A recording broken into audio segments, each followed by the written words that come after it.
I ask that you turn with me, if you will, to Acts chapter 12.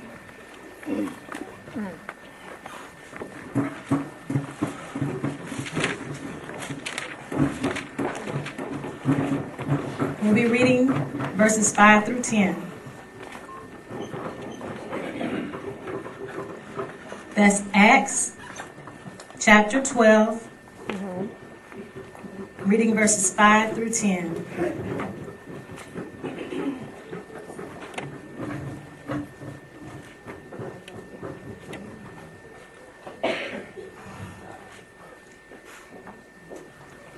Peter, therefore, was kept in prison, but prayer was made without ceasing of the church unto God for him. And when Herod would have brought him forth, the same night Peter was sleeping between two soldiers, bound with two chains, and the keepers before the door kept the prison.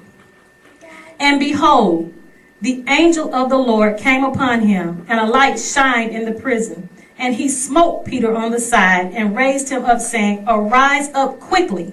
And his chains fell off from his hands. And the angel said unto him, Gird thyself, and bind on thy sandals. And so he did. And he saith unto him, Cast thy garment about thee, and follow me. And he went out and followed him, and wist not that it was true, which was done by the angel, but thought he saw a vision. When they were past the first and second ward, they came unto the iron gate that leadeth unto the city, which opened to them of his own accord. And they went out and passed on through one street, and forthwith the angel departed from him. I'll be speaking to you today on unwavering faith. In the New Testament, there is the unwavering faith of the woman with the issue of blood. She had enough faith to just want to touch the hem of Christ's garment, and felt that that would just heal her. After 12 long years of being sick, going from doctor to doctor, trying everything she could, she felt that she just could touch the bottom. It didn't say she had to touch it. It said the hem of, which is the bottom of Christ's clothes. She didn't have to grab it, just a touch of the clothes. That is unwavering faith. The kind of faith that is unchanging, firm, steadfast, and unshakable. No matter what comes your way, even death, you know that you can trust in the Lord. Amen. There are many examples of faith.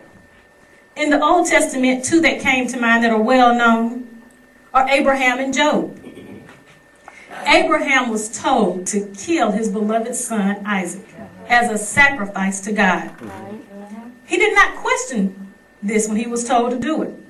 He had faith in God that whatever the outcome was, even the death of his beloved son, God gave him, he accepted that God could take him away. And he knew that it was God's will. Then there was Job, who had everything taken from him. His children, his livestock, even his health. He had boils all over his skin. It was so bad that his wife told him, you need to just curse God and die. But he remained faithful because he knew it was all God's will, good and bad. We have to be faithful that God knows better than we do, and that there is no failure in God. A non-scriptural example that came to my mind of unwavering faith is in the movie I, Robot with Will Smith. His grandmother had been shown going to church and reading the Bible. When the robots turned bad and forced her to stay home, she knew that she could not overpower the robot. You could see that, yes, she may have been a little afraid, but she still said, I shall not be moved, and began to pray. She didn't feel like all was lost. She knew that whatever was going to happen was God's will. When we enter this text, the disciples are now apostles because they are no longer walking with Jesus and learning from him. They are now spreading the teachings. The Jews had become less tolerant as they saw this movement growing. They had even enlisted the king. King Herod was doing things now against the Christians. He had arrested and persecuted many Christians.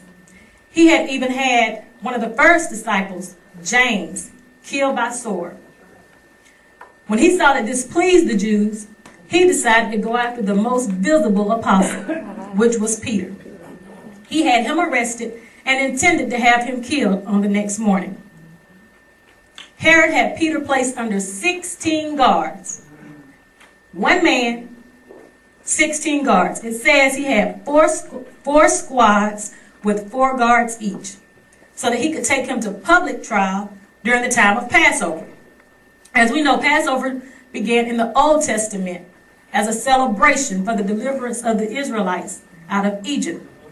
Now, isn't it amazing that now after this deliverance, they're using this time to kill? Now they're planning to kill Peter, and they had used this time to kill Jesus. The reason being, they knew that's when the most of the people would come together. Right.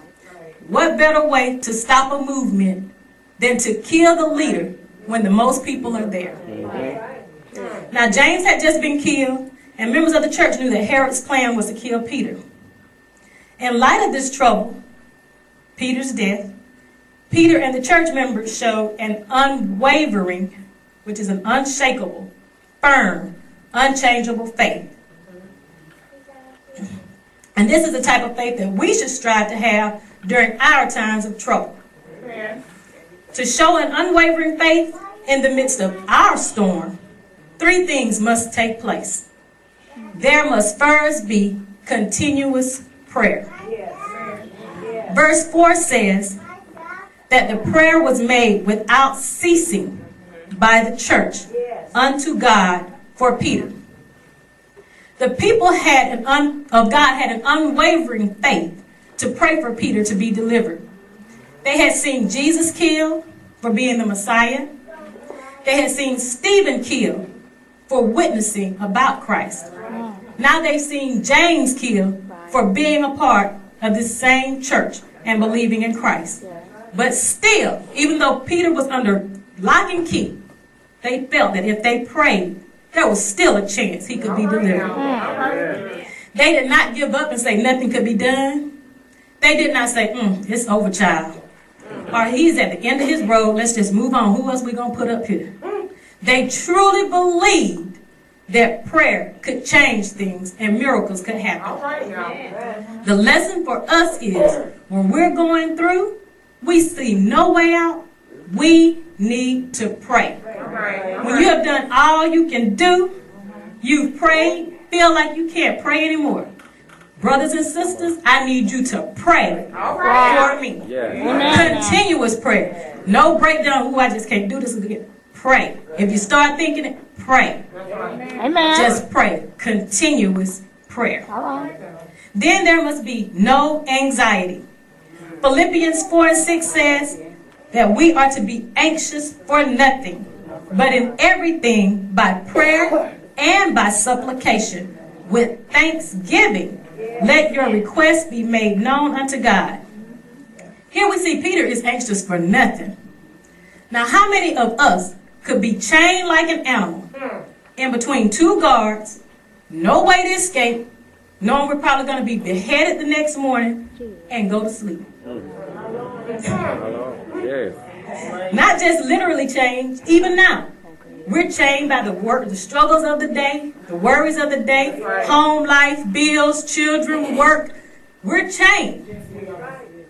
I don't know about you, but I know for me, it is hard to toss and turn. That's right. You know, I do pray, but sometimes still I'm tossing and turning. It's difficult to get a good night's rest.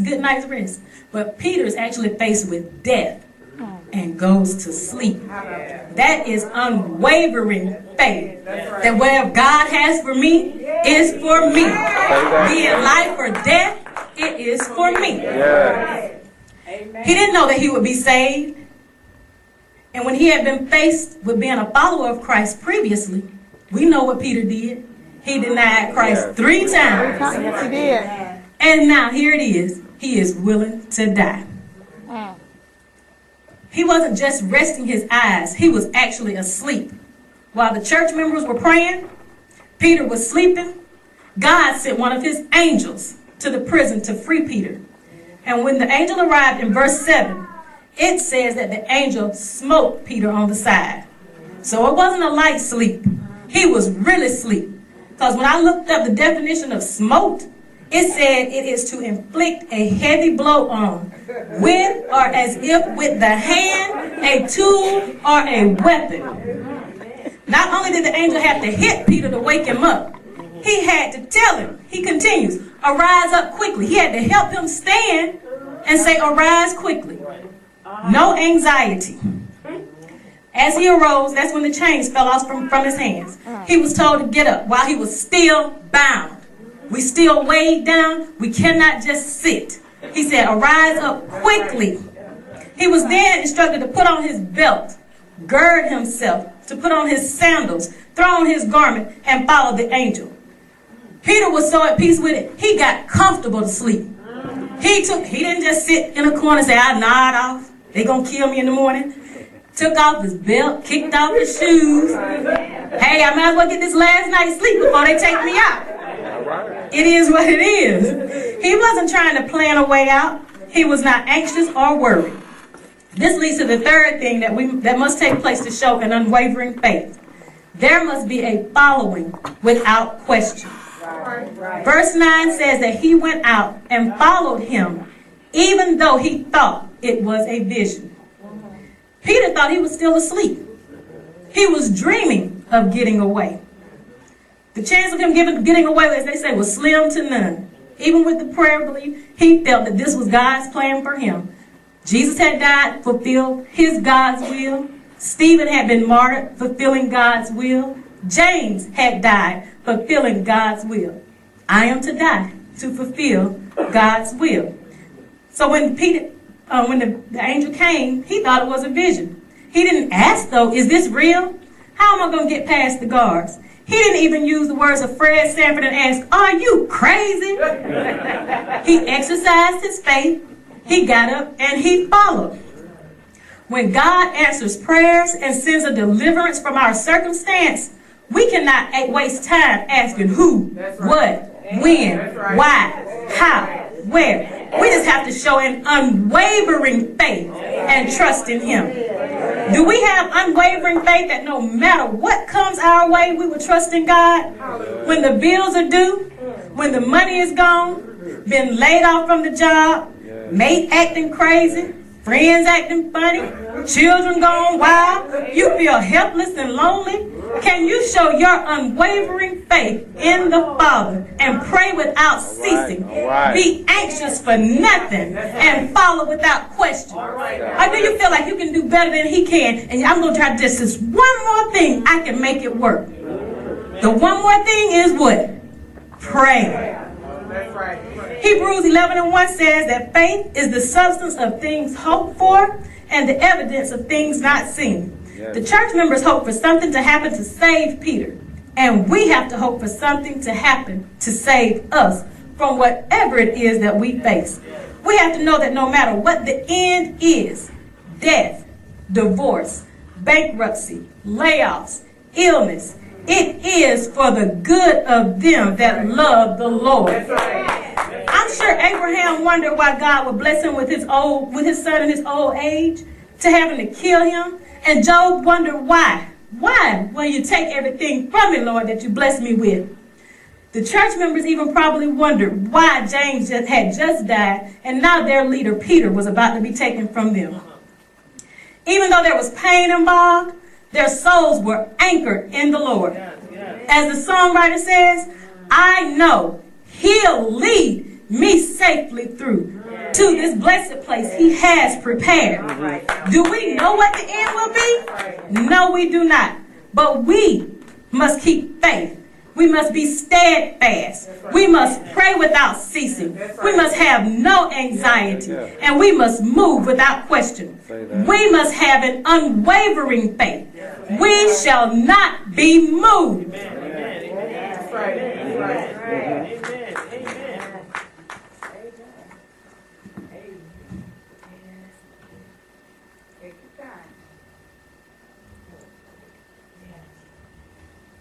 As we move forward, it says that the angel stayed with Peter until they had gone past the first and the second ward. And Christ blessed him even more. God blessed him even more, and that the iron gate opened on its own. And the angel stayed with him until he was free and had gotten to safety. Yes. And he did immediately go to the people, to the church members that had prayed. And even though they had prayed, there was still a little disbelief. How in the world did you get away? But we have to have unwavering faith again, that whatever God has for me is for me.